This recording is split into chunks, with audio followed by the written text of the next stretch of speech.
மேகே.2 வரைக்கும் லைவ் ஓடி இருக்குல்ல. ஆமா. அப்புறம் வந்து லைவ் வரலன்னா என்ன அர்த்தம்? லைவ கட் பண்ணிருக்காங்கன்னு அர்த்தம். அப்ப எல்லாத்தையும் காட்ட வேண்டியது தானே. விஜய் எக்ஸ்போஸ் ஆவாருன்னு நினைக்கிறாங்க. சரி, அவர்கிட்ட வந்து ரியாக்ஷன் இல்லைங்க. அவரு திருவிழாவில் தொலைஞ்ச குழந்தை மாதிரி உட்கார்ந்துருக்காரு. நம்ம சட்டமன்ற தீர்மானத்தால கர்நாடகா தண்ணியை திறந்து விடுமா?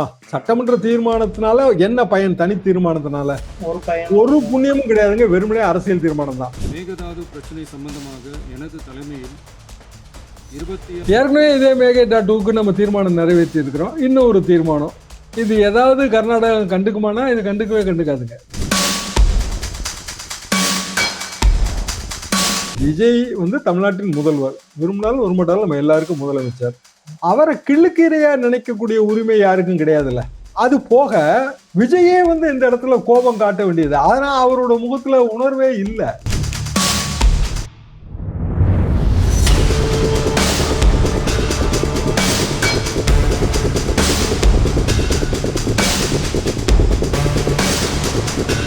வணக்கம் நேர்களே, நான் உங்கள் கார்த்திக். நம்முடைய சிறப்பு நேர்காணலில் மூத்த பத்திரிகையாளர் தராசு ஷாம் இணைந்திருக்கிறார். அவரிடம் விரிவாக பேசலாம். வணக்கம் சார். கார்த்திக் வணக்கம் சார். சட்டப்பேரவை கூட்டத்தொடர் இன்னைக்கு மேகதாது டேமுக்கு எதிராக தீர்மானம் நிறைவேற்றிருக்காங்க. எல்லா அரசியல் கட்சிகளும் ஆதரவு கொடுத்திருக்காங்க.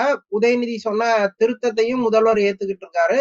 இந்த விஷயத்தை எப்படி பாக்குறீங்க? இந்த தொடர் எப்படி நடக்குது? மேகதாது என்று தமிழில் அதை அழைத்தாலும் மேகே.2 ஆடு தாண்டும் காவிரி. இதுல சௌமியா வந்து ஒரு அருமையான பாயிண்ட் சொன்னாங்க.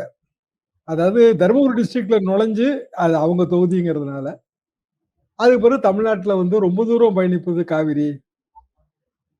கீழ்ப்பாசனத்துக்கான முன்னுரிமை, அது ஹெல்சிங்கி விதிகள்னு பேரு. சுப்ரீம் கோர்ட் தீர்ப்புல கூட அது இருக்கு. எப்போதுமே வந்து கடைமடைக்கு முன்னுரிமை. கீழ்ப்பாசனத்துக்கு முதல்ல தண்ணி திறந்து விட்டுட்டு தான் மேல் பாசனத்துக்கு தண்ணி. ஆனா இங்க தலைகீழா நடக்குது. எப்போதுமே வந்து கர்நாடகா அவங்க டேம் ஃபுல்லா நிரப்புவாங்க, பொய் கணக்கும் காட்டுவாங்க. அவங்க சொல்ற அளவை விட வந்து கூடுதலா தண்ணி நிரப்பிடுவாங்க.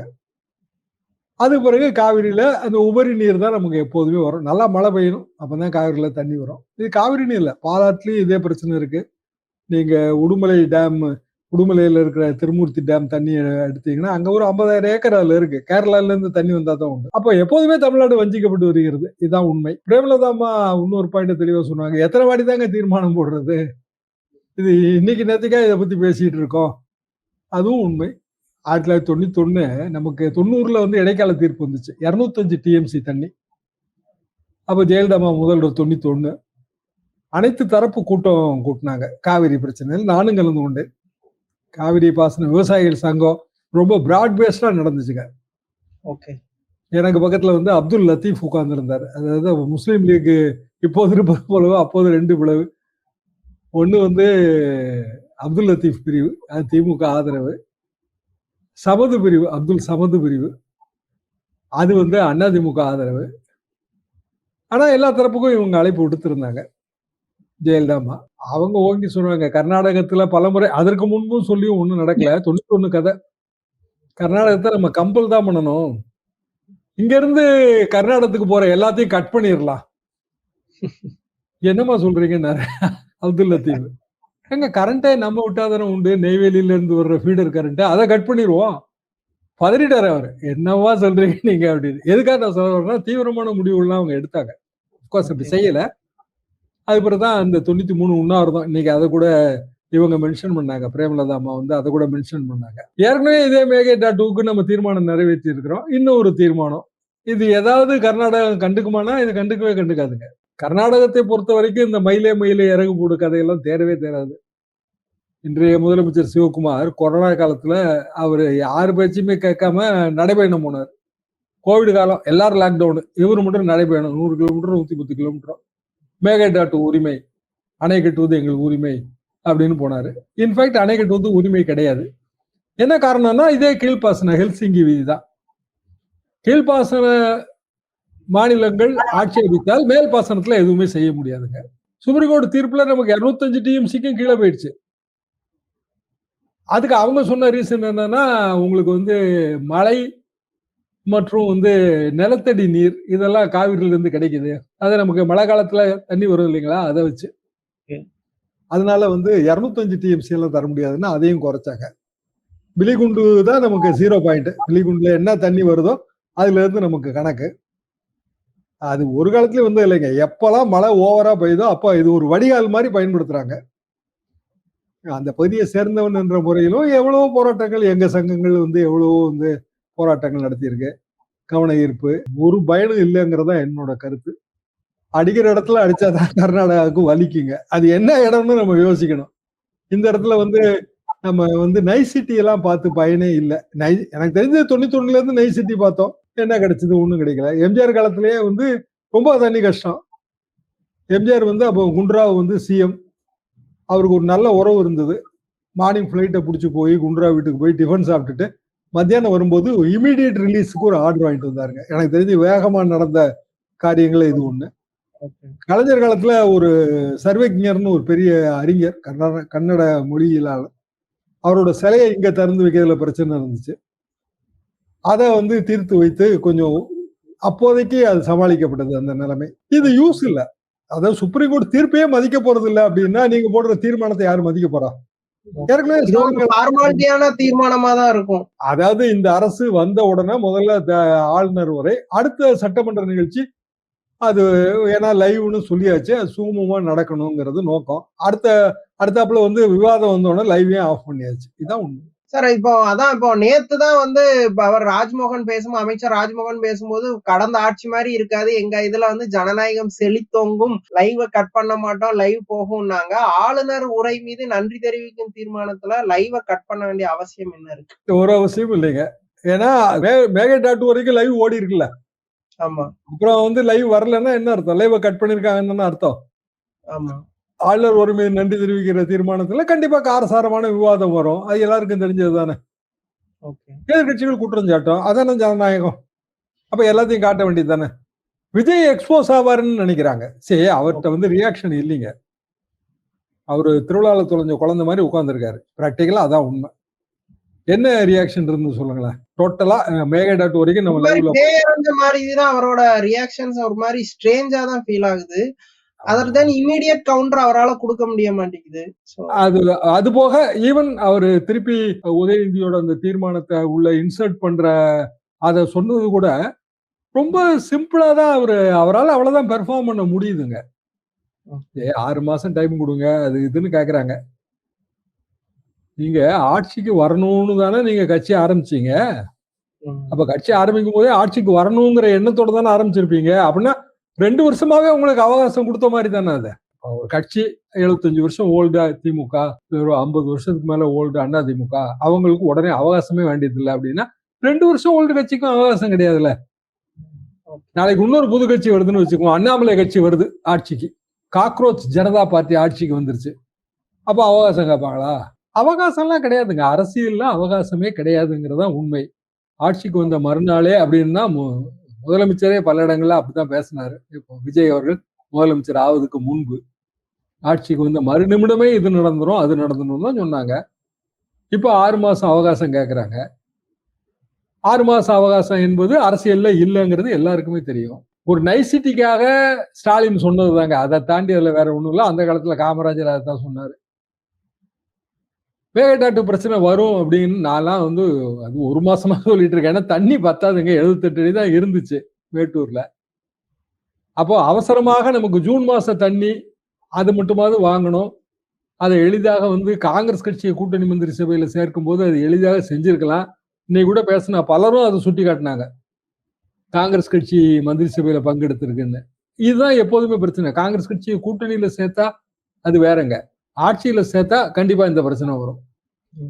அப்ப காங்கிரஸ் கட்சியை செய்யணும்ல. அவங்களோட தேசிய தலைவர்களை, கர்நாடக தலைவர்களை வலியுறுத்தி குறைந்தபட்ச தேவை பஞ்ச பகிர்வு தானங்க முக்கியம். நதிநீர் பங்கீட்டுல ஹெல்சிங்கி விதி என்ன சொல்லுது?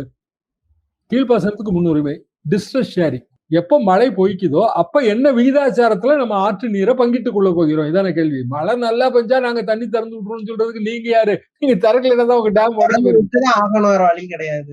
திறந்து விட்டு தானே ஆகணும், வேற வழியே கிடையாது. பஞ்சப்பயிர்வுல வந்து மழை பொய்க்கும் போது இப்ப 60% மழை பொய்ப்புன்னு சொல்றாங்க இப்ப இது வரைக்கும். நமக்கு அதுக்கு தகுந்த மாதிரி காவிரி நீரை வந்து நம்ம பயன்படுத்திடணும். அது ரொம்ப முக்கியம். இப்ப நம்மளும் வந்து குறுவை சாகுபடி பரப்பளவை சுருக்க வேண்டியது வருங்க.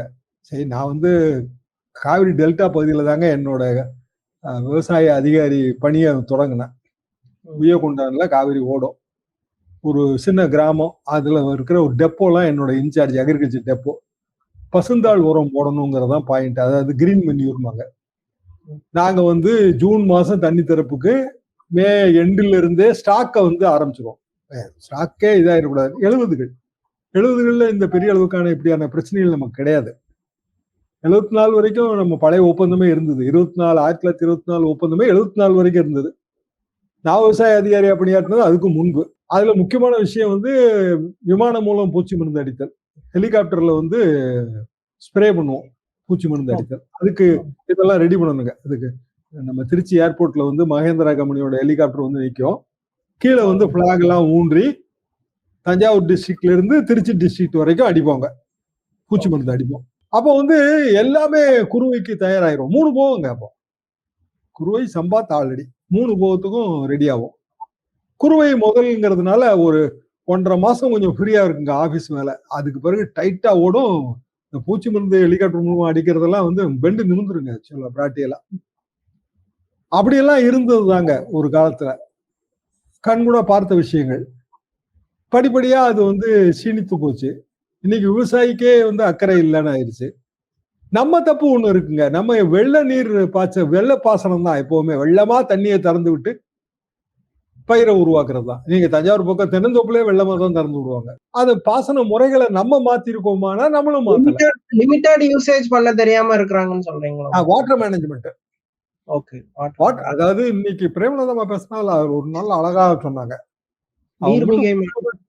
இல்ல, நீர் மேலாண்மையில தண்ணீர் மிகை மாநிலமா இருக்கணுங்கிறது சரியான கருத்து தான். நமக்கான பிரச்சனை என்ன அப்படின்னா, காவிரியிலயோ இல்ல பாலாற்றிலயோ தண்ணி வந்ததுன்னா மணல் படுகைகள் இருந்துச்சுன்னா நிலத்தடி நீர் கிடைக்கும்.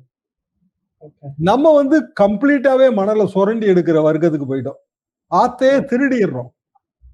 எதுக்கு திருடுறோம்னா, கேரளாக்கு அனுப்புறோம், கர்நாடகாக்கு அனுப்புறோம். ரெண்டையும் கட் பண்ணுங்க.